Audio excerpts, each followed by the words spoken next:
Hi, everybody, and welcome to another episode of the Double A Team live stream. I'm your host, Stephen Nagishi from BearGogglesOn.com. With me, as always, to my right is the Bears YouTuber Rishab Skiri with his channel, The Windy City Productions. And the two guys are at the bottom tonight is our special guest. It is the BFR Podcast crew. To the bottom is Ficky, and then below Rishab is Dave. Hi guys, and good evening. Welcome. It is an honor to have you guys on. Rishab has been on your podcast several times, so it is an absolute honor that we have you guys to discuss about the Chicago Bears off season. So let's get right to it, guys. Ficky, let's start with the introduction for both of you. Ficky, let's start with you. Tell us about yourself for us audience here. Well, first off, thank you for having us on. I really do appreciate it. And I know we just had our show yesterday, but we could talk Bears forever. So I'm just glad because this is a long off season and each episode is like a venting session. So I appreciate that. But I'm Ficky. I do co-host of the BFR Podcast, which me and Dave started up. I think we're on episode 59, 60. We finished our first year. So just getting things going over there. I currently live in Atlanta. Unfortunately, I'm a diehard Bears fan and have been my whole entire life. A perfect way to introduce myself for the Bear fandom is probably my greatest moment was, I think, with a lot of people in my generation is that Devin Hester kick return in 2006, his rookie year in the Super Bowl.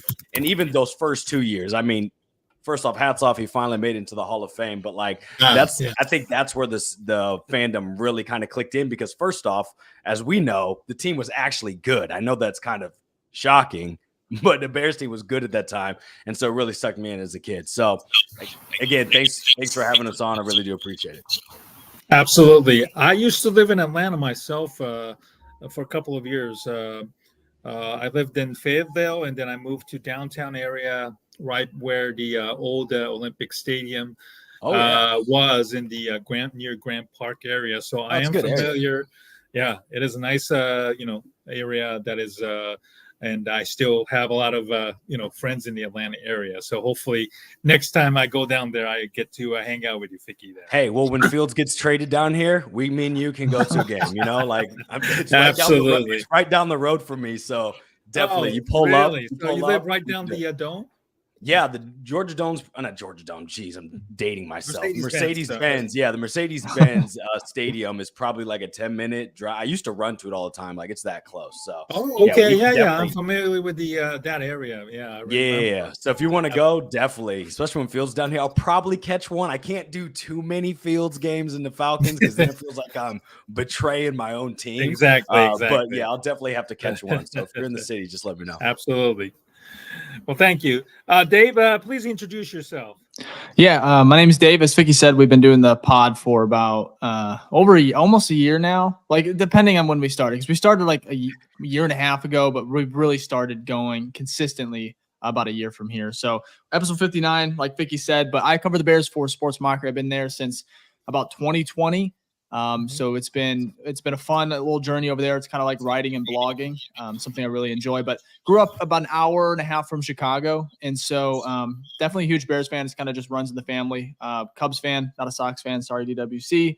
And then of course the Bulls, Blackhawks, but I just love Chicago sports and I enjoy talking about it. I would say right now I know it's probably weird to say, but it's a really fun time. Like obviously the quarterback situation kind of be draining for the most part, but if you look at everything else, like what the Bears have going for them, there's a lot of good. So, like I said, I love the Bears. I'm really, really excited to kind of talk with you guys today. So, like I said, you said you were honored, but I feel very thankful to be on this pod. So, appreciate it. No, thank you guys. And, we got a lot of people joining us online all of a sudden now. So if you're watching this right now, feel free to get involved and ask us questions, especially about the Bears free agency and in the upcoming draft as well. All right, guys. Well, before we get into the Bears conversations, let's kind of discuss the Super Bowl that we witnessed last Sunday. The 49ers versus the Chiefs rematch from 4 years ago. And, let's start with you, Rishab. what was your overall impression of the game, and what can we learn from that game that the Bears and the Bears fans can expect to kind of learn from, that you think Bears can apply to in the 2024 season? Yeah, I mean, it was a really fun game, first of all. I mean, we almost got to double overtime, if you guys saw that tweet. Adam Schefter sent out. I think it was like last week, right? Like he was like the NFL referee, head referee, was like, it's going into double overtime. And we got so close to that actually happening. So that was pretty fun and exciting. And it was a very fun game. It was back and forth.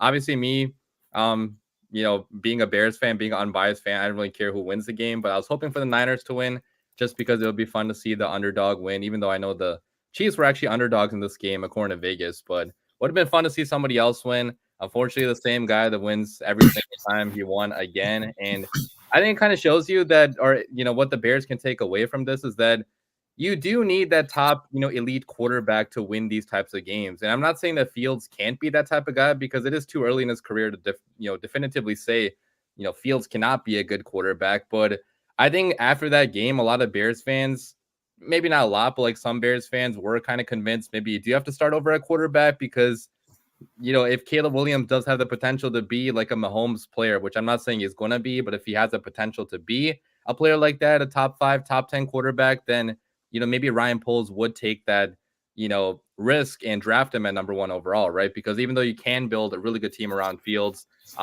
trade back, get an absolute haul, stack this team up, right? You do need that top tier quarterback to still win these types of games, because we saw Mahomes win a championship with MVS as receiver number 1, like all these bums at receiver, basically, right? So, I think it was pretty disappointing to see Purdy with a super team, go up against his quarterback and still lose, because Mahomes was that much better. And obviously Mahomes' defense also carried him in this game. The defense played a big part in that game, but I think that's one thing the Bears can take away, that whoever the quarterback is, they have to be really special to, actually win a Super Bowl. Vicky, do you think the Chiefs or even the 49ers, despite being a loser in this one, kind of gave the Bears, the blueprint for the future success? I mean, I think DWC, Rishab said it perfectly. Like, you have the 2 options, option A, option B. You build the team around, which is your 49ers, right? And then you have superstar quarterback, right? And so I think it's the argument with Bears Twitter right now. Obviously Fields, I think it's mostly Caleb. We don't know if that's going to be the case, but I think what is good though is that you see that both teams made it, right? So at least it's like, hey, if you build around Fields, you can build a team that is good enough to get there, right? But if we looked at the past 2 decades, right, the people that get there 50% of the time was Tom Brady and then now Patrick Mahomes. So, and obviously trying to get those players is very difficult.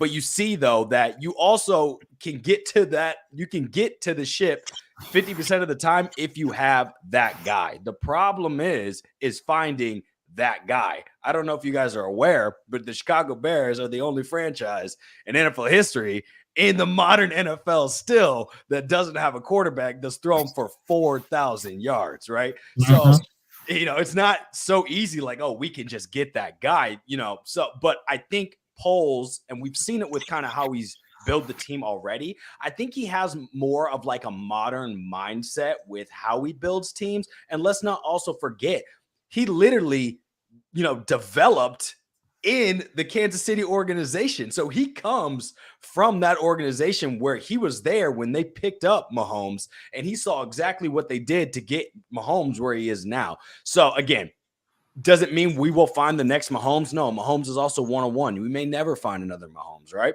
But right. I think, like Rishab said, is like, hey, maybe we do need to take that risk. Right, we're at the number 1 position, which is already hard to get, even though we got it back to back, which is crazy. I can't pass on this opportunity again, because I don't know the next time that we will be bad enough that I will be in the number 1 position or have that option to have the number 1 guy at quarterback. So that's kind of the options right there. Dave, what were your takeaways from the game on Sunday? Yeah, I mean, first of all, the second half was awesome. It really saved the Super Bowl because the first half was kind of like, I thought it was a little boring. I enjoyed the halftime show. I'm not sure what you guys thought, but overall, the game was another classic. I wish it kind of went to that double overtime.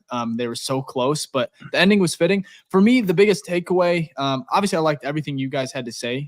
Definitely on board with it, but I think coaching was a really big thing as well because you look at the Chiefs. Yeah, they have a lot of talent, but like Andy Reid, Spags, who just got extended, one of the best DCs in the league. Like, it just shows me, it goes to show how great coaching. And look at Shanahan. I know the 49ers weren't necessarily prepared for like overtime and the rules and everything like that. That's a bad look. But outside of that, I mean, the coaching, both teams is just so, it's elite. It's at the upper tier of the NFL. So for me, it's like, I like what the Bears have done this offseason, bringing in, Shane Waldron, and of course, a new DC, and bringing back Matt Eberflus is. I'm not sure how you guys feel on it, but for me, it's like coaching goes a long way, and I think that obviously you need the talent around them, and I think the Bears have a great opportunity, like Ficky mentioned. But for me, I think the biggest takeaway was just coaching, and executing. Obviously, the Bears are have a long way to go with that, and a lot to prove. But Matt Eberflus at least showed that he can really, at least on the defensive side, really coach. Defensively. So for me, having Matt Nagy, I know a lot of people like, Matt Nagy, but like, he's a really good coach. Like, maybe not a great head coach, at least in Chicago. I think he's going to get a second opportunity, but like, these guys are really, really good at their craft. And it goes to show that the Bears just sometimes, they don't always, they haven't been able to hit that, outside of Lovey and a couple other guys. It's hit or miss, similar to like the quarterback position. So for me, everything you guys said, I agree with. And of course, just want to throw in, coaching it plays a part. So yeah, absolutely. And we're going to move into the Bears' new coaching staff. They completely hired their brand new offensive staff, with the exception of O-line coach Chris Morgan and tight end coach Jim Dray. It was kind of interesting, that the Bears certainly look like they have learned their lessons from the previous, cycle, where they only interviewed two OC candidates, and Luke Getsy and I forgot the other one, Pep Hamilton, I believe, who was a former Bears QB coach back in 2009 and 10 under Jay Cutler. So I'm actually quite surprised the amount of talent that the Bears were able to assemble. And quite frankly, I do believe that, in my opinion, Ryan Poles really, really got himself involved, vetted the candidates, considering all the coaching disaster that they went through in season with the human resources violations and all that kind of nonsense that was making unfortunate news off the field. Ficky, let's start with you. How do you rate the Bears' new staff, starting with the offensive hirings? Yeah. So first off, you're right. You're spot on words. They went completely opposite and learned from their mistakes. Interviewed all the top candidates, right? Collect as much information as they could, and then they also moved fast. So I appreciated that as well. From the offensive side, I do love it. A big trend that we saw with the offensive hiring, actually kind of all of the new hires, is experience, right? So not a lot of first-time guys for anything in any of these roles. I appreciate that, especially with Shane Waldron. This is a guy who has called plays for 3 years. And then another trend, which I really, really enjoyed, is that they pulled it from offensive schemes that work in the NFL now, right? This was from the McVay tree, right? And we've seen the McVay tree kind of flourish. It's normally typically the McVay tree or the Shanahan tree that you see a lot of success nowadays. And so that was good to see as well. It's like, hey, we're actually trying to build a modern offense, right? We get modern players in here. Like, we're thinking in with how things currently work, right? Instead of trying to like reinvent the wheel. So overall, again, this is all on paper. We have no idea how, these guys are going to rate out, right? But on paper, I was happily surprised. It felt like the first off season where I was like, wow, that makes sense. Wait, that makes sense. I was almost like confused. I'm like, wait, you can make multiple good hirings like in one cycle. That's allowed. So overall, like, I think, at least on paper, that I was very content, especially with having experience. And that was across the board. So, Dave, Are you kind of surprised how good the Bears were able to put together the offensive staff, despite the rumors of Matt Eberflus being kind of on a not the hot seat, but kind of put him in a very lukewarm position? Yeah, surprised? No. I mean, the Bears, I feel like, are always, no matter what, are going to be compelling, just because one of the biggest markets in the NFL, one of the greatest cities in the world, and then you have the number one pick. Depending on how you feel about Justin Fields, that might excite you as a coach. We don't know exactly how Shane feels either, but for me, the Bears are always going to be like a great destination, no matter the circumstance, for the most part. And then there's no better circumstance right now for the Bears, or at least a team for the offseason right now, than probably the Bears. So for me, I'm not surprised. I would say Ficky's very positive. I am too, for the most part, but like, I've been excited. Like, Luke Getsy a year and a half ago was a rising star. So it's like these guys, and I know I like the experience. That's probably my most excited part about this cycle, was the experience for some of these candidates. So for me, I'm not going to, until these guys start winning games, I'm not going to, I'm excited. Like I said, they could have been a lot worse, looking at, Jim Harbaugh right now, and, and his hirings for the most part. It's kind of, I think Trestman was just hired today, if I'm not mistaken. I saw a couple people tweeting about that. So for me, on paper, like Ficky said, I like it, but I'm very, very, I'm not going to jump the gun and be like, we did it, until we finally actually do it. But Eberflus, I am going to give him another year, just because obviously we have to, but I do think he did really well, and he kind of deserves that. So I'm going to kind of touch into it, since Dave just mentioned giving Eberflus another year, and so so the question, I guess, is now, Rishab, I think the fact that we were able to hire Shane Waldron and his entire offensive staff rather quickly, by moving in quickly. Do you think that Shane Waldron realized that maybe Matt Eberflus's job security is much safer than a lot of the fans want to believe in, or do you feel like there's maybe a little bit of cachet that Dave mentioned about coaching in Chicago, and then stuff like that played into it as well? Yeah, I don't know, because everything we've heard from the media has said that he is safer than we want to believe. I think Brad Biggs or somebody tweeted in the media about how he is going to stay here probably no matter what after next year. But if you look at the circumstances, like, even if we do have a rookie quarterback in here, we're going to have a really good team around the rookie quarterback. And in year 3, if you still aren't winning enough games, like, maybe you don't have to make the playoffs, or maybe you don't have to win 11, 12, 13 games. You probably don't have to go on a Super Bowl run next year, but I think you still have to win at least, 6 or 7 games next year, right? Because if you're not winning any games next year, then, Eberflus's record is still going to be one of the worst in Chicago Bears history, right? So I think in year 3, no matter what, you do have to win some games. And if Eberflus, finishes with 4 wins or 5 wins, like, I think he's going to be gone, right? So I don't think he's like totally safe per se, but I think he is safer than fans want to believe, in the sense that even if we don't make the playoffs, I think he might stay if the rookie quarterback is taking steps forward, or if we keep Fields. In that case, I think that we do have to make the playoffs regardless, if Flus does want to stay here, because now, that basically means that he's attached himself. Poles and Eberflus would have attached themselves to Fields, and that, then the entire staff could be gone, including Ryan Poles as well. Right. So, I think he's still like lukewarm kind of as of now. Yeah, I don't like the idea of Ryan Poles literally tying himself, his professional reputation to Matt Eberflus, and we could talk a lot, almost half an hour to an hour discussing the Matt Eberflus's shortcomings and all of that, but it is what it is.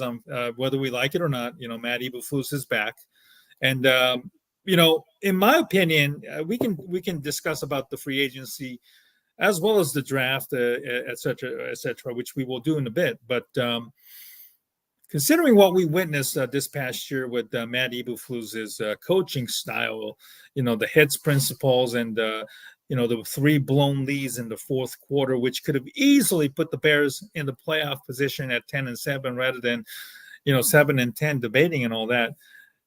I do want to see the coaching improvement coming from Matt Eberflus himself. the conservativeness we witnessed on the defense and offense needs to change. This offseason is so much about Matt Eberflus and how he evolves as a head coach. And I think that's a very, very underrated part that people are maybe not ignoring, but not paying much attention to, because no matter who's a quarterback next year, if Eberflus is holding back Shane Waldron and, God forbid, if Caleb Williams, we get at number one and try to tame him and play his way of offense, it doesn't make any sense at all. So I do hope that Matt Eberflus learned his lessons this offseason from last year and, evolve as a head coach, because, with the way the football is evolving offensively and defensively, whatever you're taught or whatever you believed in, a year ago or even 10 years ago sometimes becomes so obsolete. So it's important for Eberflus and his entire coaching staff to, keep up with the time and also do some self-reflection this offseason. All right. So the biggest, the topic that is splitting the Bears fan base, as we know, has been the Justin Fields versus the Caleb Williams conundrum. And unfortunately, it is not going to go away anytime soon. And we have the NFL Draft Combine coming up, I believe, in 2 weeks now. And obviously, our hope is that the Williams will get together with the Bears brass to have a first get together in all of this. So I think the biggest question, in my opinion, right now is, do you think Caleb Williams has to sell himself to the Bears, or is it the Bears have to sell themselves to Caleb Williams? Dave, what do you think? Does Williams need to sell himself, or do you think that the Bears have to do a better job selling themselves to Williams and his handlers? No, yeah, I think Caleb would be, jacked to go to Chicago, in my opinion. To be the guy that revamps or that changes, the such poor history when it comes to the quarterbacks of the Chicago Bears you'd just be a legend. So for me, I think it's a non-story. I get it to an extent, but I think Chicago is just so attractive, and so just outside of just marketing, even if he isn't the guy, you get it for the first 3 years, he's going to make so much money off the field. And even on it. So for me, I think the Bears, they do have a lot to kind of get to in the next month in regards to just finding out him as a person. They probably, interviewing, Cliff Kingsbury was brilliant. Obviously they didn't show their cards, but just to be able to get that intel was important. I think when you go to the combine, you get to, sit down with this guy, have dinner, whatever they do. I think that will probably be the final nail, maybe in the Justin Fields coffin, in regards to just, unless they come away with it and they're like, maybe not going to go this route. Also, Drake May, I know he kind of doesn't get talked about a lot. And I think the Bears it could be funny. I know a lot of people are already buying their Caleb Williams jerseys, but like Drake May could legitimately be their pick, and maybe not even number one. They could obviously trade back to 2 and whatnot, but I don't want to get into that. But for me, I think the Bears definitely have to do a little bit more digging on Caleb Williams, figure it out. Obviously, combine, how tall is he? Some of these metrics, because polls, Ficky, we know he likes guys that have, just, raw, something you can't really teach in regards to just, length, everything. I'm not going to say hand size and everything, but I think Caleb Williams has some questions that need to be answered. And so for me, I think we'll find out hopefully in the next month or so where the Bears QB direction is going. But God, I hope we do. But for me, I think the Bears don't have to really sell themselves, just because if they take him number one, he's going there. I don't think there's any debate, but that's just me personally, how I feel on it. So, Rishab, where do you stay on this Williams to Chicago story and its never-ending, argument between the fans and the fans who want Williams or Fields to stay? Where do you sit? What spectrum do you sit on this right now? Yeah, I think Dave said it best. Like, we're all done with this conversation at this point. I think it's dragged on far too long. There's been a lot of toxic fans arguing online. So I can't wait for it to be over as well. And I do think it's going to be over pretty soon. Like, I think in 2 weeks, we're going to find out if Fields is getting traded or if the number one pick is getting traded, because I think it benefits all parties to get a decision done as fast as possible, because you don't want Fields waiting until draft day to get traded, right? And that's going to lower his trade value too if he's traded after free agency, I feel like. So I think we should come to terms on a agreement sometime soon. And at this point, I do think they're leaning towards trading Fields and drafting Caleb just based on the reports we have seen. Now, obviously, we saw a interview. I think Jared Payton had an interview with Kevin Warren recently, which that is correct. Yes, fires a little bit and got Bears fans to believe that maybe Fields is still staying. But I think according to everything we have seen at this point in time, Fields most likely is going to be traded. And we are going to be drafting a quarterback at number 1, which we still don't know if that's going to be Caleb for sure. Like Dave said, it could be Drake May, it could be Jaden Daniels potentially. Maybe we trade back further and get JJ McCarthy. I mean, probably not JJ McCarthy, right? But like anything is possible at this point in time, especially knowing the Chicago Bears. So you can't say I'm done. If they go JJ McCarthy, I'm sorry, I can't take that. Local Chicago kid. I mean, it would make sense from that point of view, right? No, yeah. Nah, I hope that doesn't happen because they make crazy decisions. But yeah. 100%. I'm going to play a clip of the Kevin Warren interview that we were just discussing. Here's Warren in his interview with, Jared Payton on WGN that was played last night. We're in a very, very unique space.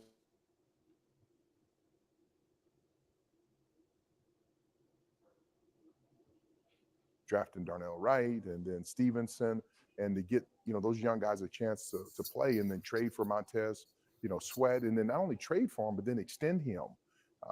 And so if we can replicate back-to-back years to really be smart about how we handle our draft capital this year, it could be a really special time for the Chicago Bears. You look at the 85 Bears, how many individuals in one draft came out of that draft of all those starters. And so I'm very cognizant and conscientious that I need to be there to work hand in hand with Ryan, be supportive. We're in a very, very unique space. Excuse me. Sorry, that was a repeat on there. Ficky, what do you make of this interview that the Kevin Warren made about him? People thinking like pimping up the value of Justin Fields, which does not really require that much of a propping up, and where do you sit on this Fields versus Williams debate as of right now? Yeah, so I think we saw this last year with Poles as well, and Kevin Warren. They're very particular with the words that they use, right? Because they don't want to tilt their hand, right? So if there's reports coming out, it seems like this is what I feel like, right? There's reports that came out that from Ian Rappaport, Adam Schefter, hey, they're going to go Caleb. Interesting, in the same week, we have an interview from our president that says, oh, wow, look how great Justin Fields is. He's improved, making it sound like, oh, this is our future, right? I think they do that to drive up both situations. You don't know which way we're going, left or right, right? I think the decision's already been mostly made on the inside. I'd have to agree with Dave and Rishab that like it's leaning towards drafting a quarterback, probably Caleb Williams. And I know they still have to do more investigation work. Like I said, I agree with DWC that it's most likely going to happen at their after the combine, because first off, at the combine, that's where all the GMs talk, right? That's where they start to get their value of trades, what they actually can send. Actually, I believe the first overall pick trade for DJ Moore last year, that was actually done at the combine. The GM of the Panthers came up to Ryan Poles' room, and they had like a 1v1 conversation for a couple hours and basically shook hands there and said, hey, done deal. And then next thing you know, report came out like a week later. So, and then another great point that DWC said was that you have it, the value is better when you get it before the new year. And I think the new league year is like a little bit after the combine. And so, because what happens is a lot of these teams are not going to wait to figure out what they're going to do with quarterback. They're going to start picking up these veterans, making these trades left and right. So when you get to draft time, right, all these teams may have already decided, hey, look, this is the route we're going to go with our quarterback. And so if they go on Fields, the value is not going to be as high. So I agree, we may not have to wait as long as what we expect. Now, where do I stand? Well, I think if we look at there's a risk either way. There's no right way, right? And in my essence, there's no wrong way, right? Because you have Justin Fields, who's improved every year. Every year he's improved in almost every category. The issue is that we have the #1 overall pick, and we now have an opportunity to pick the number one guy in front of everybody else, right? That's the whole point of that number 1 pick. So it's really weighing, hey, can we wait long enough for this rate of improvement from Fields to catch up? Or do we reset the clock and take a risk on someone that is, I'd say, highly touted, right? Like, I think overall, whether you call him generational or not, right? I think most people would say this is a very highly touted prospect. And so as a GM, right, we also know resetting the clock, that cap that you can get, do you do that? Or also, we know if you trade this pick, you're getting at least what I think Schefter and Ian Rappaport said, it's starting with 2 firsts no matter what. And that's even from the Washington, moving from 1 to 2. So he could get a haul on that end. So the interesting situation right now is really weighing the risk versus the reward, because both routes are going to at least be beneficial on paper. And you won't have the answers on whether which route was right until like a couple years anyways. You're not going to know next year whether Fields is the guy that could take you to the Super Bowl, and you're not going to know next year if your rookie quarterback is the guy that's going to do that as well, unless he has a remarkable, breakout year like we've seen with CJ Stroud last year, right? So, I think none of us really know, and even Poles doesn't, but it's more of like, which way is he going to hedge his bets? And I think he's going to hedge his bets more in the safer route, the less risky route, which would be to take your guy at number 1 and then build around with, because again, we have another top 10 pick. It's not like you have to pick that quarterback and it's like you can't get a top quality guy to go with. We have a pick at 9, which then you could trade back. You could get someone there as well. So I think that's probably going to be the safest route that he goes, and it buys him time as well. GMs do not get typically a second roundabout, right? They get fired, they're done typically. Some of them, if they were a really, really good GM, they might get a second turn. But so they really try to squeeze out. I'm not saying that's what Poles is doing right now because he's only in year 3, right? Started year 3. But if he does that, he's buying himself at least 4 more years, I would say, with that rookie contract. So on paper, it seems like that would be the safest route for not only the team, but also for the GM.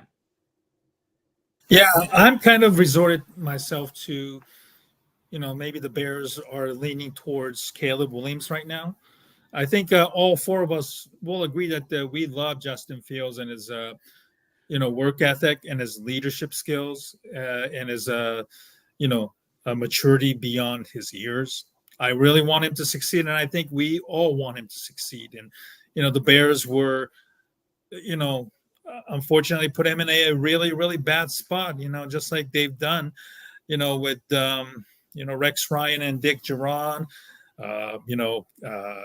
Mitch Trubisky and John Fox. It seems as though Bears just aren't learning their lessons. And that's why I was so high when, Kevin Warren and, Ryan Poles were hired and things were going to look a lot different. But it's unfortunate that, neither of them aren't interested in flipping the narrative about the Chicago Bears. So I just hope that, this time around, Williams, if he goes number 1, and I've been kind of, worried about his attitude and whether, he's going to pull off John Elway or Eli Manning, but I just don't know if Washington or anybody else below them is willing to give up, the astronomical amount of draft picks that Ryan Poles is, allegedly seeking at this point, because we fleeced Carolina, and I think that's going to put a lot of fear in the minds of teams wanting to draft Caleb Williams. But you're looking at a similar situation with Carolina, where you don't have any first or second round picks for at least 3 to 4 years, and then you don't have the talent to surround them before. Long before you're going to see, maybe like a David Carr, where you take so much pounding in the first 4 years, you're not the same player anymore. So I'm kind of resorted to myself to, wanting to see Caleb Williams. But at the same time, I'm not one of those fans. And this is pretty much applicable to anybody out there right now who are tearing each other apart on social media about the Fields versus Williams. I'm still going to support the Bears. It's not, I'm not going to, suddenly stop rooting because the Bears traded away Justin Fields to somewhere else. That anger, and I've tweeted this, beforehand, that anger should be directed toward the Chicago Bears organization, the current ownership, George McCaskey, and then even the former and the current, the management, Warren and obviously Poles. So I don't want the fans to tear each other apart over, Williams or Fields. And I think that, whoever's a quarterback, I'm still going to support the team. Anybody who tells you otherwise is a completely liar. And, I'm just so ready for this debate to be put into bed. And hopefully by the NFL Combine, which takes place in 2 weeks, I do hope that Caleb Williams and his handlers will have a, sane attitude and, show a little more respect and maturity, toward the Bears and the fan base, and have a very, very important job interview, because this is going to make or break, Williams' reputation. For him to bomb the Chicago Bears interview on purpose so that he could go to his hometown Washington, Commanders, isn't a good look either way, because those things are going to get leaked out. And, there's already plenty of questions about Williams's work ethic and his, desire, as we saw plenty, last year with the crying, the nail painting, and all that nonsense, which really doesn't bother me at all. So I do hope that, the meeting will put somewhat of a, closure in Williams' wanting to come to Chicago, and also Justin Fields more than likely getting a fresh start in a better organization. So that's where I am at right now. So tonight, I'm very honored to have a BFR podcast crew of Ficky and Dave at the bottom of the screen. Rishab Skiri also joining me tonight on the AA Team live stream. So, guys, let's kind of get into the most important and the more interesting topic. It's the free agency and the draft preview right now. Obviously, with the Bears having that first overall pick, it's kind of Bears controlling the off season once again. So, outside of Caleb Williams or Justin Fields, whoever's at the quarterback position. Rishab, let me start with you. What other positions in any particular order do you feel like the Bears really need to address this offseason?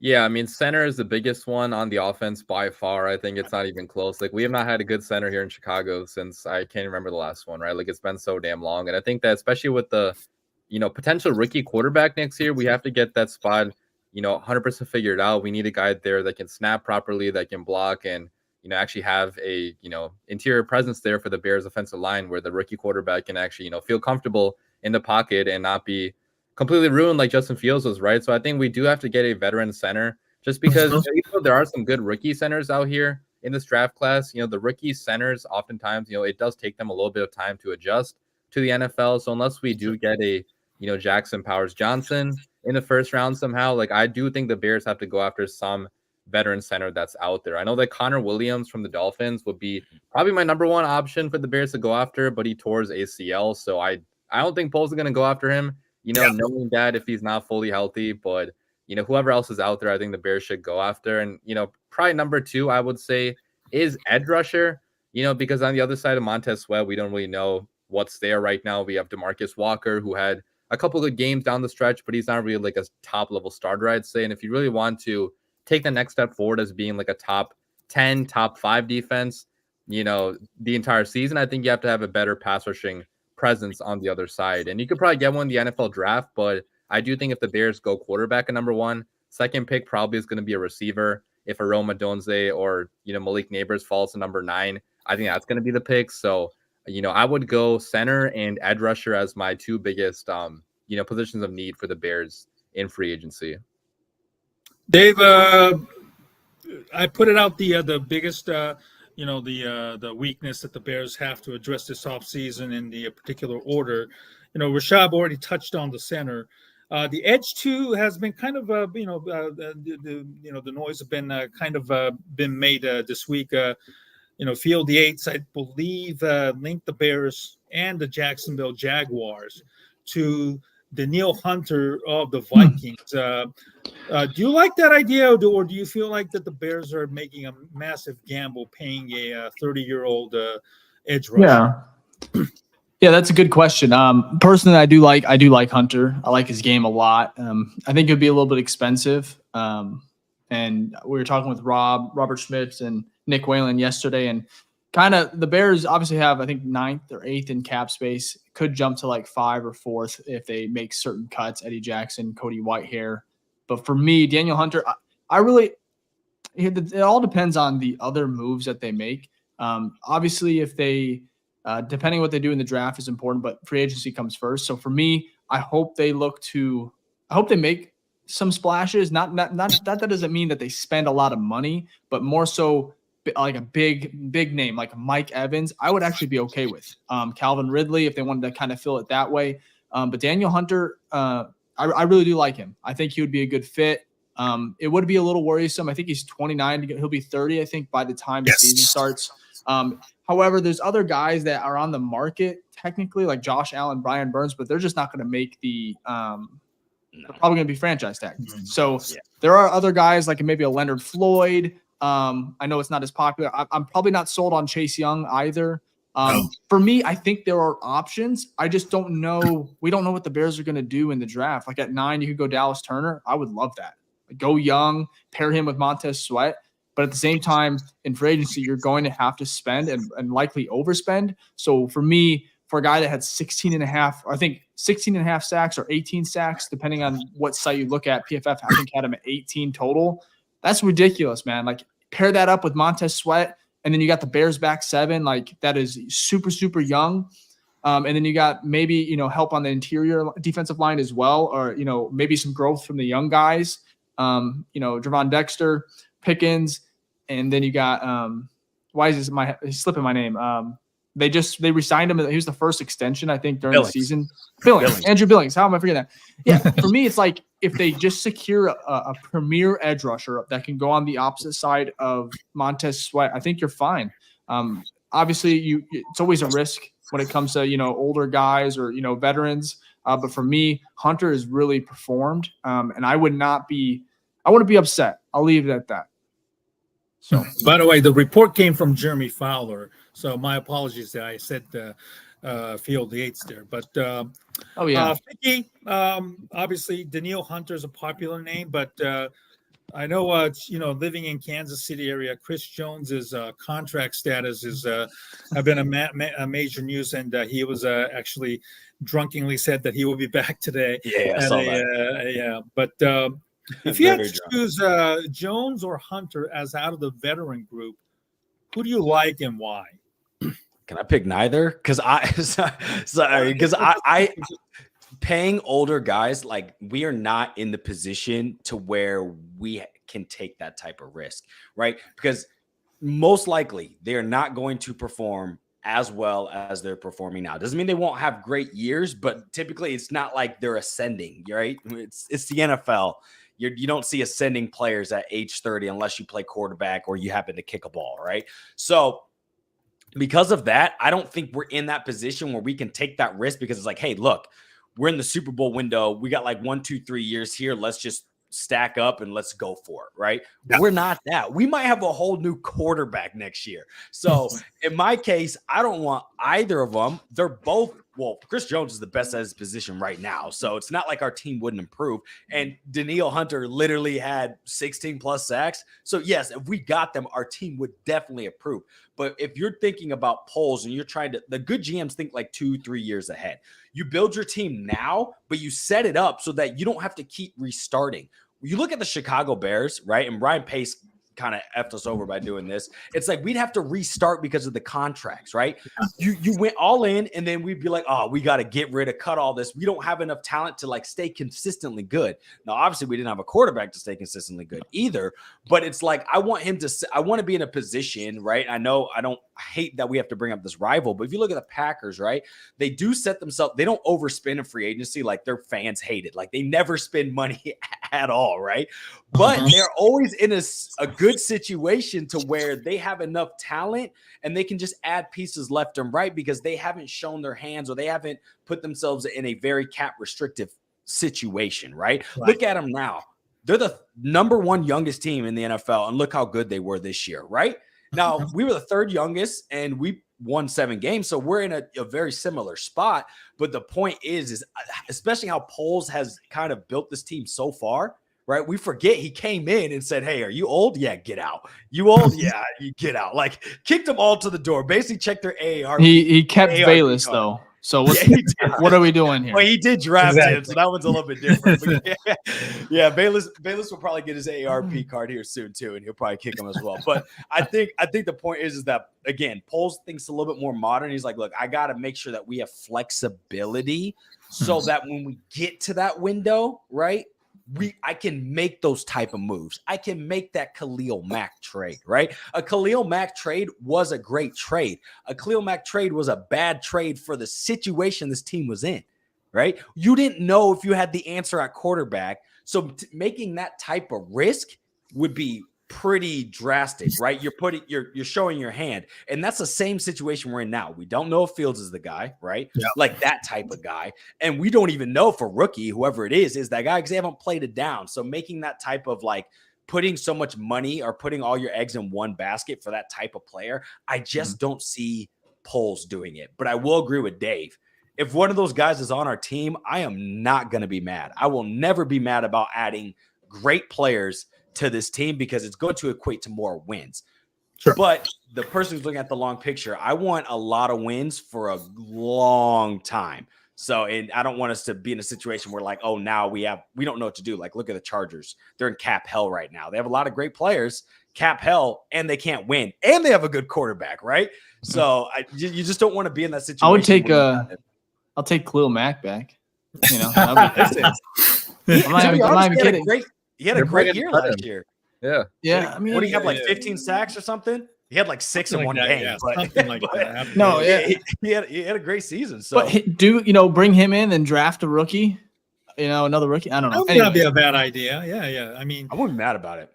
Yeah, Mac is 33. So, if he's going to be traded, maybe, I don't know, would you be willing to give up a 4th round pick or maybe 3rd round?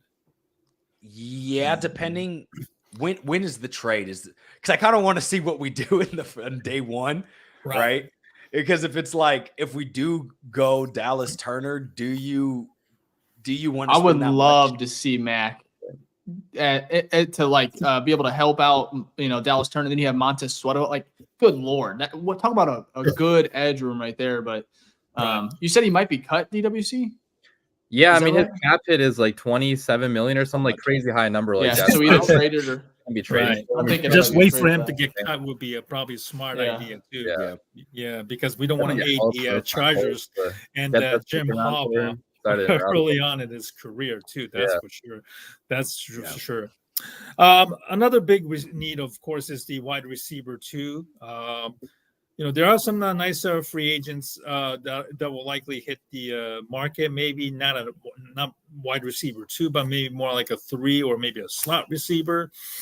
I think the Bengals are using a franchise tag on T. Higgins, which is not a surprise. Not that we were going to ever get him. Mike Evans is an interesting topic. I know Dave kind of touched on it.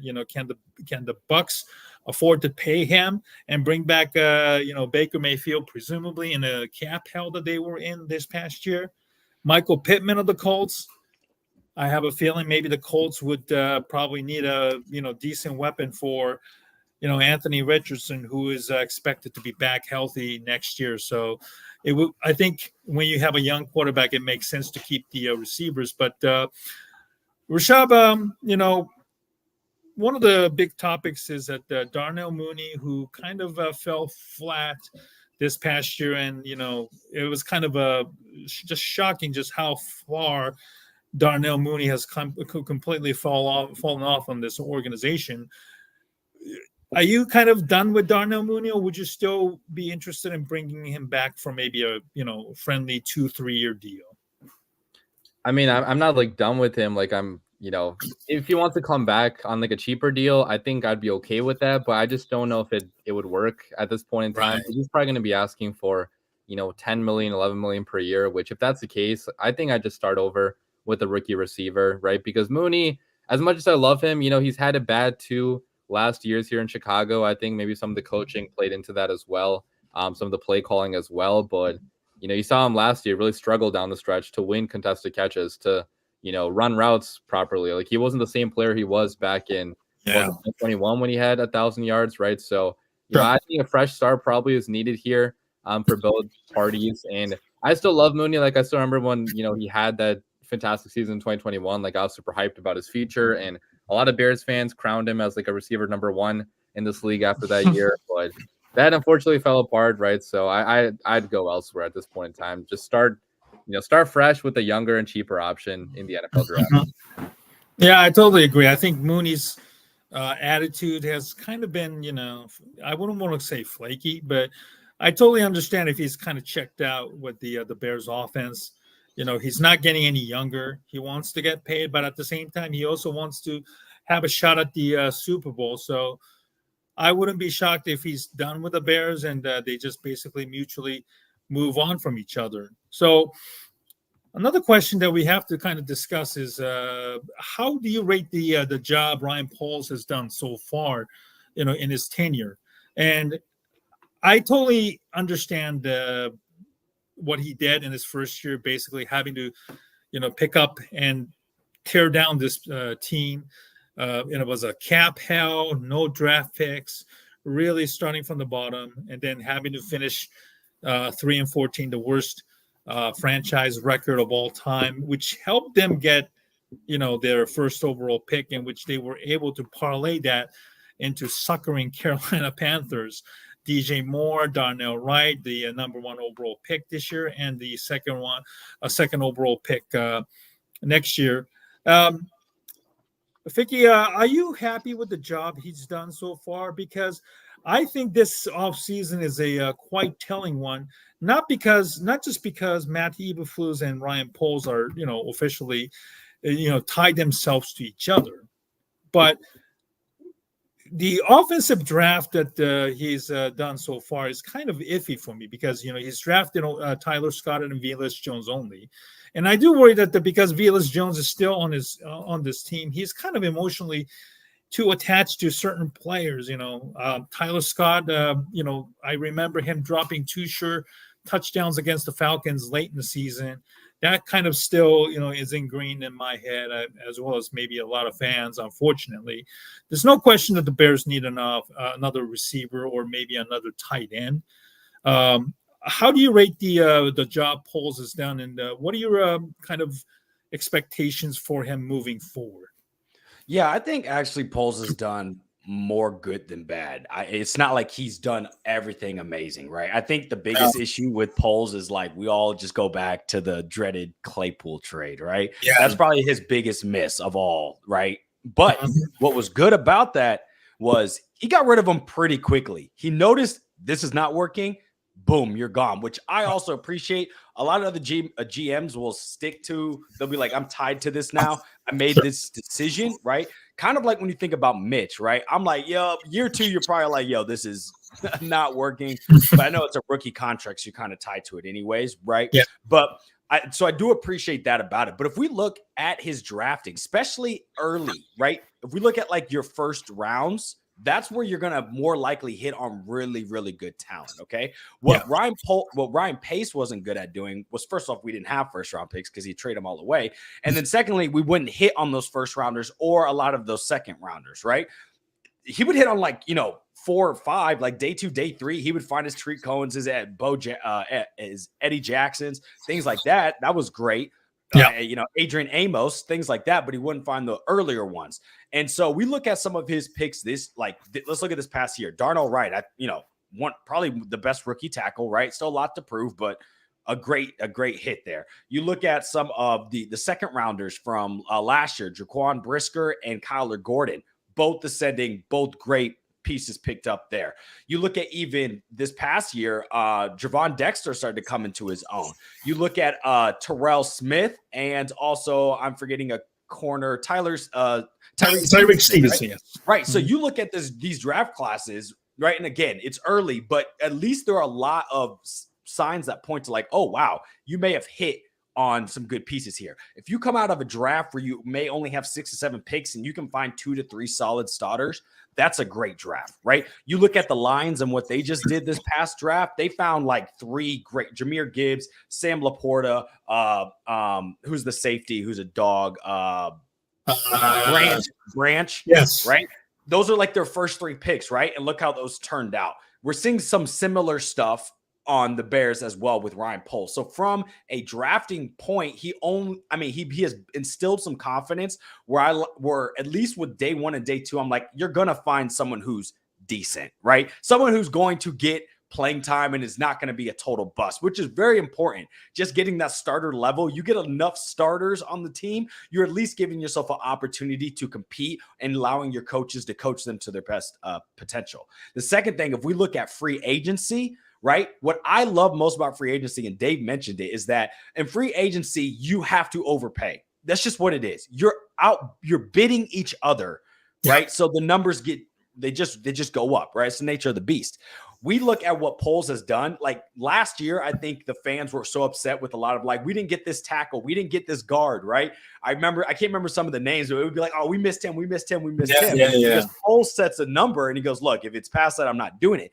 I want you to go look back at some of those players. Haven't done really anything this year. They were not that successful. So he gets Nate Davis, right? And of course, he had his personal issues with, I think it was the loss of his mother. So that had to do something with it. But like he played at least like good enough to be a starter. And I think next year he'll play more to his potential. But look at the value he got him at.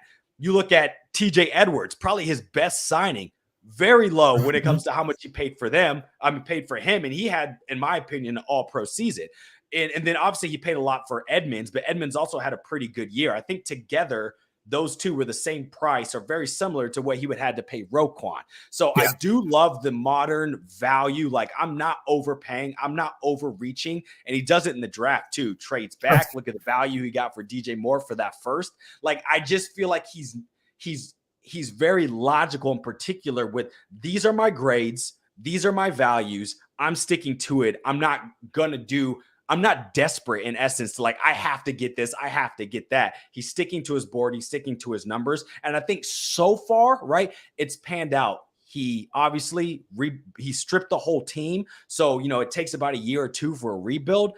And like you said, this next year is going to be very, very telling. If this next year doesn't pan out and we don't see the wins and things like that, I think my confidence will then start to go down the other way. But for now, it feels like he's been building this team the right way, which we have not seen with a GM in a mighty long time. Oh, absolutely. I think certainly the Chase Claypool is a trade that unfortunately it's going to be on his record forever, no matter what happens. And you can't erase that, unfortunately. But to his credit, he moved on before it got even really, really worse. And I think, him going to Miami, he certainly did not do anything down there in Miami. Talented player, but his work ethic, unfortunately, does not match at all. So good for the Bears to at least move on. Rishab, certainly Poles have been slowly building the team, but, Chase Claypool misses a huge one. Sticking with Cody Whitehair and Lucas Patrick as a center this past year seems like, another big mistake there as well. Are you still confident in Poles, or do you feel like this year is where it's going to be a crossroad for Ryan Poles as a GM? No, I agree with everything Ficky said. I think he nailed it. I mean, his drafting record at this point is like really good, right? Like he's nailing all these first round picks, second round picks, third round picks, not so much so far, but that's not a good pick. Pickens, right. Still early on him, but not as much success in that round. But I think he just knows how to get value in the NFL draft, right? And he understands that you can't build an entire team through only free agency. You have to draft really well. You have to acquire more picks. You have to trade back sometimes to get extra picks. So I think even in this draft, I think we only have 6 picks or 5 picks, something like that. We're probably going to get more if we trade Justin Fields. We're probably going to trade back to in the NFL draft. I'd have to imagine to get some extra picks. So I just love having a GM that is focused on building through the NFL draft, and unlike a Ryan Pace who made the big swings, made the trade ups, made the big splash signings in free agency. He knows how to build a team team sustainably.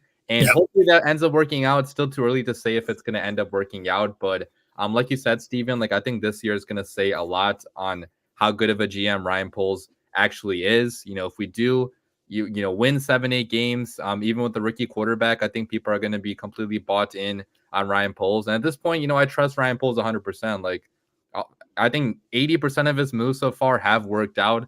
For the most part, I think the Chase Claypool trade was obviously a terrible one. He's had a couple of draft misses as well, but I think for the most part, you should be very optimistic being a Bears fan with Ryan Poles in charge. And I trust him 100% on this quarterback decision too, because he's coming from a team where he helped draft the quarterback that we're all gushing over, Patrick Mahomes, right? Like he was part of doing that, that process, right? So I think his quarterback decision is going to be a good one too, whatever it ends up being. And we should be happy about the future of the Bears. It's going to be a fun time, I think, no matter what. Mm-hmm. Dave, you're still high. Yeah, I'm assuming you're very, very still high on Ryan Poles' job. But like me, you want to see him do a lot better in terms of drafting offensive line or obviously offensive skill positions in the this upcoming draft, right? Yeah, Steven. No, I think they actually should have kept Ryan Pace. I don't know why they brought Ryan Poles in here. No, I'm just kidding. No, I echo exactly what you guys just mentioned. I think just when you talk about like some of the best trades in the NFL, like you're gonna have to bring up Ryan Poles' name. Like bring in DJ Moore, Tyreek Stevenson, Darnell Wright. Like it was a legendary move. Obviously, CJ Stroud, you would have liked to have had him, but you can't. That you're not making that. No one is making that move to move off fields that early. Maybe a couple GMs that maybe had a conviction, but it didn't make sense, at the time. But for me, just that move alone, when you look at that trade, it's awesome. And then on top of everything else you guys talked about, obviously Chase Claypool. I mean, I was high on that move. Like I thought he at least was going to be productive. He was absolutely he was terrible. Like I could not believe. Like I don't fault Poles too much on that, just because maybe could have done a little bit, dug a little bit deeper. Why is Pittsburgh shipping him out? Pittsburgh is pretty really well run organization. They draft wide receivers very well. Antonio Brown issue there, and Claypool. It's just maybe could have seen the tea leaves there, but for me it's like I honestly thought he was special. You look at his physical traits and everything like that. So all in all, I agree with everything you guys just mentioned, Ryan Poles. But this is where it starts right here in the next couple of weeks. So I think this conversation a couple of years from now, or maybe just a year and a half, could be totally different. No more kid glove treatments for Ryan Poles. Shout out to Ryan Pace though. Yeah, shout out to Ryan Pace. Yeah, thanks. I'm sorry, Ryan Poles. Yeah, this is his third year. Obviously, my optimism remains high, and I know that the fans are going to turn on him. Whether he sticks with the Fields or Williams, but it's kind of nonsense that fans have to have a different opinion. What the GM does based on what you want him to do the job, and obviously, even with the Kevin Warren's press conference yesterday, I do fully believe that Ryan Poles is the one that's manning the ship. He's not taking, being swayed or taking orders from Warren about the drafting prospects and stuff like that. So I'm sure Ryan Poles will definitely hold on his ground and do what is in the best interest, not only for the Bears, but also for himself, because obviously he definitely needs to, convince the fan base and the ownership that, they're heading in the right direction. And so in order to buy time, they're going to have to start seeing better results this offseason. All right. In the final segments that, with BFR Podcast crew of Ficky and Dave, we thank you for really joining us tonight. Let's do some lightning round offseason predictions. Where will Justin Fields end up? Rishab, let me start with you. Pittsburgh, Ficky's hometown of Atlanta, certainly, the Patriots, Broncos. There's so many teams that, could use a quarterback. Where do you see Fields going? I'm going to go Pittsburgh. I think we got reports about Mike Tomlin liking him. I think he would fit very well into Arthur Smith's offense, which is more of like a run-heavy type of offense. So I think Pittsburgh would be a very good home for him. He'd go to a stable organization where the head coach has been there for a long time. They win a lot of games there. They always make the playoffs. So I'd be very happy for Fields if he goes to Pittsburgh. I think I'm going to predict that. Dave, where do you think he ends up? Chicago. I think it's possible, man. I'm gonna hold out hope. Like, I love Caleb. I like Caleb. I really do. I like Drake May, but I think it'd be fun to build around Fields. So I'm gonna say Chicago. Ficky? You know what? What I would personally want is just to be down here because he's from Atlanta. Like, if you're talking about NFL storylines, like it's like, oh, Atlanta kid goes back to his city. Sure. Right, and they have a good team built around him. So, like, they got Drake May, Bijan Robinson, Kyle Pitts. So they got weapons on the offensive side, and their defense last year was top 10. So it's a good team that's just missing a quarterback, right? But I think what's most realistically going to happen is actually the Steelers, and that's because where they sit in the draft, right? If we're going to get a first-round pick, right, and Ian Rappaport and Adam Schefter said there's a possibility we can get a premium pick, and they've mentioned first rounders. It's more likely going to be a team that is in the teens, right, that doesn't have the draft capital to move all the way up to 1. Like, look what we had to do when we moved from 20 to 11 just to get Justin Fields, right? We had to give up 1 first and I think next year 2nd and something like that. We'd have to give up like 8 firsts to move up to number 1 to draft whoever that was that year. I think it was Trevor Lawrence, right? Yeah. So 2021, yes. Yep. So that's probably not going to happen. And the Falcons are sitting right now at pick 8, and I don't see them giving up a top 10 pick. They're more likely to trade up to like 4, 5, 3, somewhere in there, and get Jaden Daniels or Drake May, because it seems like he may be slipping, right? So they have a better opportunity to actually go get their own and start their clock over, right, with the quarterback. So because of those reasons, I think the Steelers are in a perfect situation. Excuse me. To where they don't have enough draft capital to trade up, and they're okay with giving a later first rounder, right? And go ahead and getting their quarterback because they have the defense. Sure. They have the head coach. They're just missing their quarterback. So I posted a question a little bit earlier than usual about the possibility of Fields staying. And obviously there is, still slight chance, because if somebody offers an astronomical, offer for the number 1 pick, I think polls will still lessen, even though I do believe he's kind of bluffing, using Schefter and Rappaport to, just put it out there to see how the rest of the league feels about it. Obviously hiring Shane Waldron is somewhat of a continuity of the offensive scheme that they have. The cadence and the languages.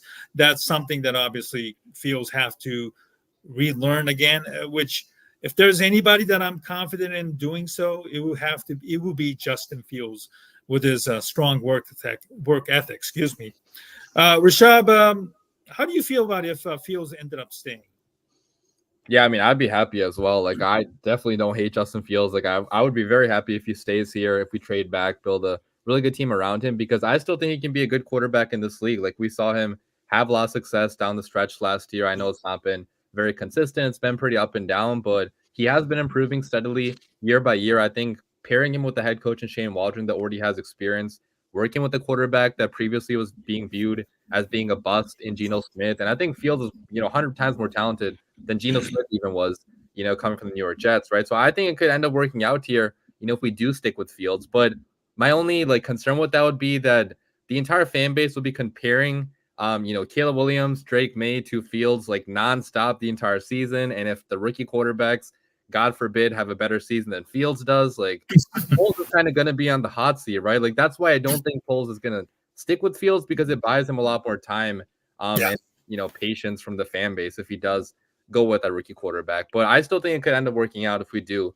keep Fields here, because the teammates love him. He's getting better year by year, and he's still a very talented quarterback. So, I'd still be happy. Dave, do you think that Fields is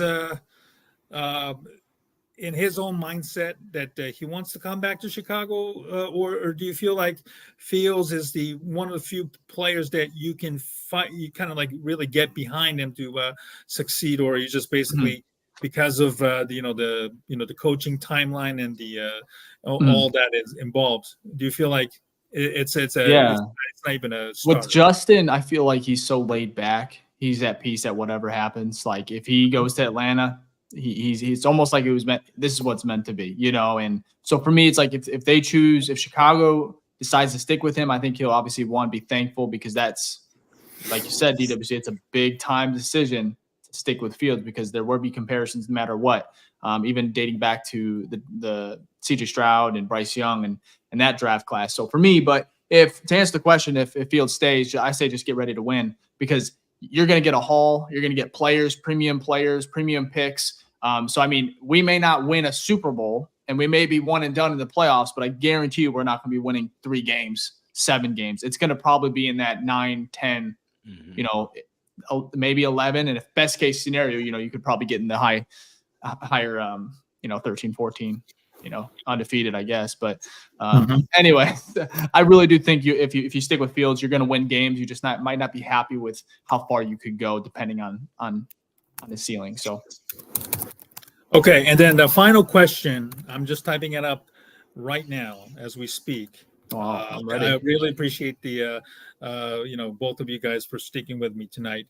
Which non-quarterback prospect would you like to see Bears draft? Obviously, I should have put non-QB prospect that you would like to see. You know, Caleb Williams, let's see, he goes at number 1, despite all these rumors. Bears get the quarterback. So the number 9th pick is, you know, obviously the next one. You have, you know, about 8 players in between or 7 players that might go. And a lot of mock drafts, you know, obviously are still, you know, fluctuating. But Ficky, let's start with you. Which non-QB prospect that you'd like to see the Bears draft? Yeah. So if we're thinking at 9 and we're not trading up, I just want to brace everyone. You're not getting Marvin Harrison Jr. I would love him on the team. That man is not falling to 9. He's been viewed by the best prospect, some higher than Caleb, on most analyst boards. So if we're at 9 and we don't move up, we're not getting MHJ, but that would obviously be someone we love on this team. I think everybody would be ecstatic about that. But realistically, at 9, right? If there's going to be 2 wide receiver prospects, which I would like to see with the Bears uniform. You have Roman Dunze from Washington, right? And then you have Malik Neighbors from LSU. Sure. I like Rome and I like Malik. They're kind of a little bit different of players, but I think they're both quality enough that I'd be excited for either one of them. The question really is, though, is some people have all 3 wide receivers going by like 7, right? So now we're at 9, and the question is, Rashad brought it up, do we trade back, right? Do we say, okay, look, Dallas Turner, right, or even a Jared Verse, different type of edge rushers, right? We can get them at 11, 12, 13, right? So maybe we trade back from there. But if we can get one of those premium wide receivers, that's what I want to see. I don't think like a Joe Alt, right? I think Braxton Jones has played well enough. We're probably not going to get a tackle. So it's really wide receiver or edge because those are our biggest needs.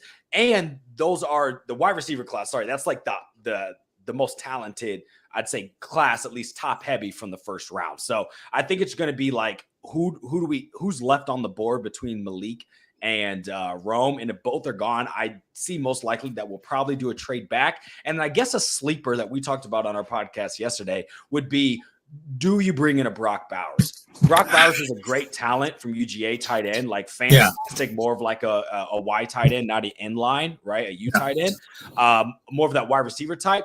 But Shane Waldron doesn't run last year he did because for the Seahawks, because their old line was trash. So he ran a lot of 13 12 personnel. Yeah. 12 personnel. We have the 2 tight ends, but he typically doesn't run that very often. Now, Poles talked about why why they let go of Getsy's, because they wanted someone who could adapt, right? So if Brock Bowers is there and they say, look, this is the best player available, which is kind of how Ryan Poles has drafted so far. It seems like he does BPA and sticks to his board. If these Brock Bowers is there, I promise you Shane Waldron's going to adjust and you'll see more 12 personnel. But if it's not one of the wide receivers, it's not Brock Bowers, I probably see a trade back. And if it's not trade back, it'll probably be Dallas Turner, Jared Verse in that area. Dave's already shaking his head. I'm just laughing because Steven's like, what draft prospect? And we got Ficky naming every draft prospect. I'm like, what am I supposed to say, man? Like, my bad. Sorry. No, you know me. I get talking. The brain's like, my bad. No, I love it. That's why I like you, man. I love it. But no, for me, Marvin Harrison Jr., if you're not getting Caleb Williams, if we're not going to 9, if we're not talking about that, you better get Marvin Harrison Jr. If you're not going quarterback like Caleb Williams, I don't even know if I would like Drake May, but go get the guy who's 6'4", 21 years old. We talk about he's almost he can't miss, So for me, but Malik Neighbors is pretty good too. So that's true. Rishab, Neighbors or Odunze, if they're both somehow at 9, which would you take? Oh, that's a tough one. I mean, I don't think I have a preference, to be honest. Like, I think both of them are really good. They're kind of different types of receivers. I think both are going to be number ones in the NFL. But I actually want to bring up a different point. Like, what if you can actually still select the quarterback at number 1 and trade up, from 9 to 2 to get a Marvin Harrison Jr. kind of like, or not 2, but like 3 with the Patriots. Like the Patriots Yeah. Kind of like the Texans did last year, right? Like they got CJ Stroud and they traded up from, I think it was like 12 to 4 or 3 or something to get Will Anderson Jr. Yeah. Be possible this year because Marvin Harrison Jr. is that good. But would you guys give up like future assets or right? I think Houston gave up a number 1 this year. Yeah. I think they gave up a first and like something else probably, which ended up working out for them because they won a lot of games. You know, exactly. Like, would you guys give up like a future 2nd round pick and Field and more potentially to go to number 2 to get Marvin? Like, what do you guys think? I'm not giving multiple firsts, but I'll give an extra first and I'll give like a 2nd, 3rd maybe. Yeah. Fields, but because I really do think Marvin Harrison Jr. would be sick with DJ Moore, and then you have a rookie quarterback with Caleb Williams. My God. But I would do it. I would be happy as a fan. I don't know if Poles is doing that because that would be his first big trade. I'm not saying he would be a swing. We haven't seen it, but that would be his first swing where you're like, wow, exactly. Now if you're going to swing, Marvin Harrison's the dude to do it on, dude, right? Training camp would be electric. Caleb Williams, Marvin Harrison Jr. On Hard Knocks. I mean, you talk about with these rookie quarterbacks, right? Exactly. These rookie quarterbacks, it's about like, hey, getting enough weapons around them, right? So that when they come into the situation, they have, like, we saw what Fields was. He had nobody for like most of his career, and you saw what that did to him as a quarterback. So we talk about CJ Stroud, Tank Dell, right? That was a great find. Obviously, it wasn't as high as a pick, but like finding that wide receiver that the quarterback can build trust with, right, is very important. So if we do Caleb, it's definitely not off the books that we see that double dip of like, let's get someone to pair him with, whether it's at 9, whether it's at 3. But my question is kind of going back, Uno reverse card here is that I think there was a report, and I can't remember what analyst it was. I think it was a pretty good one, but credible one, was basically a trade with the Patriots for number 3. We send them Fields and a 4th. So in essence, right, we're going to give up a little bit more, but the Patriots need a quarterback, and they're not going to get one at 3. Like, I think if we take Caleb, the Commanders are probably going to take Jane Daniels or Drake May, right? So you're now looking at your 3rd, 4th quarterback, that's a little bit riskier on that end. So the question is, would you make that trade? Like, is that a better trade for you than trading up, right? I would do that. I would do that in a heartbeat. If it's 9 Fields and maybe a 4 or even a 3 next year, I would do that. I understand giving up Fields, it means that we're not getting any, premium picks. Maybe a Steelers 20th or even the 2nd round pick or 2nd or 4th round pick. If Sam Darnold can get 2nd, 4th, and a 6th, Fields can definitely get somewhere similar. So if it's 9 and a 3 only, and if Patriots says we'll take 9 and a 3 and that's it, I'd be happy. If they said give us a 3 from next year as a throw-in, I would do that. If it's Marvin Harrison, I'd be all over it. Yes. Absolutely. That's what I hope happens. Like I think that's like the perfect. You have 2 top 5 picks and you walk away with Caleb Williams, Marvin Harrison. Like, at least if you're looking at like risky, like their floors are much more higher than a lot of prospects. You walk out of the draft with the top 2 prospects on most people's boards. Ooh, that would be. I would almost be so shocked because that is so uncharacteristic of this team. Like, I'd be like, we did something like double right. Like, it'd be. So, and then you go like DJ Moore, Marvin Harrison Jr., Mike Evans, You know, Well, I Just wouldn't go that okay, far, give but Caleb somebody Williams- like- this is Madden now at this no, point. no, Yeah, no, no. that'd be But if wild. they get like a Tyler Boyd from Cincinnati on a cheap Ooh. deal, Or as even a, Calvin slot Ridley. receiver, I'd be happy. Those three receivers Yeah. would instantly upgrade. And if you want Matt Eberflus to succeed this next year, and then moving forward, why not swing for the fence? I think that's where Poles is thinking too. If you want Matt Eberflus to succeed, with Fields or Caleb Williams, you might as well do whatever it takes to help him. You make a wholesale change in offense, and I think Waldron definitely wants to see a bigger wide receiver like he had with DK Metcalf in Seattle. So do you think That's this how year- I feel. So do you think this is the year we see the first big swing of some sort from Ryan Poles? Or do you think we're 1 year? Or do you think we're 1 year out? And I don't mean swing by trading Fields and drafting Caleb. I don't think that's a big swing. But like something, No. what like unexpected? Do you think this is the year, or do you think we're kind of 1 year off because we still aren't in that like competitive window? I think this is the year they should do it. If you're going to go swing again, if you want Eberflus to succeed, give him whatever needed. I don't think you should move up to number 3 to get an edge rusher. It doesn't make sense.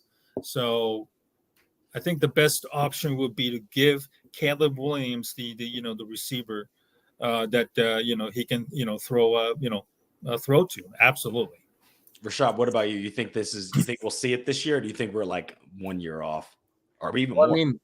He traded the second round pick for Claypool while we were rebuilding, right? Like during our first year. So I feel like he is like willing to be aggressive just for the right player, right? Like for Chase Claypool, he was willing to do that. For Montez Sweat, he was willing to do that as well. That's true. At that time, we only had 2 or 3 wins, right? So I don't think it's afraid to be aggressive. It just has to be for the right person. I think that Marvin Harrison Jr. is that right person to do it for, right? Like even if you have to give up extra picks beyond Fields, Who cares? I think he might be okay with doing that, right? Because it's Marvin Harrison, freaking Jr. So, I think he would be okay with doing it this year. No, that's spot on, because I totally forgot about the Montez trade. Like that, I think that's a pretty decent swing for a team that was 2-4. So that's a pretty. We were really bad. I think we were like 3-8 when that trade happened. Oh yeah, okay, even worse. So a very garbage team, and you 2-8 or something like that. Yeah, very very similar to that, right? Yeah, we were really really bad. So, well, listen, guys, I cannot tell you how fun this was. I hope I didn't take too much out of your time today. Obviously, being a Valentine's Day tonight. So, but but thank you so much, and I hope those who watched us tonight, and we can all follow each other on Twitter, of course, and the YouTube channel, BFR Podcast, part of the Sports Mockery Network as well. Guys, I really, really want to thank you for coming on tonight. It was a fun conversation. It was really interesting to, go off on the ideas with each other. And I look forward to having you guys on again, maybe next month. And hopefully we'll have a much clarity on the quarterback picture. And then also, on the free agency front as well, just how aggressive will the Bears be in terms of, spending and adding talent moving forward. Guys, thank you so much for your time tonight. And, best wishes to you and your podcast. And hope to have you guys again next month as well. Absolutely. Thank you, Stephen, for having us on. We really appreciate it. It was such a great time. It was an honor. Dave, thank you so much as well. Yeah, absolutely, guys. Hey, you guys have a great night, okay? We'll do it again. Thank you very much. And for those watching us tonight, thank you for watching. And we'll see you next time on the Double A Team live stream. Good night, everybody.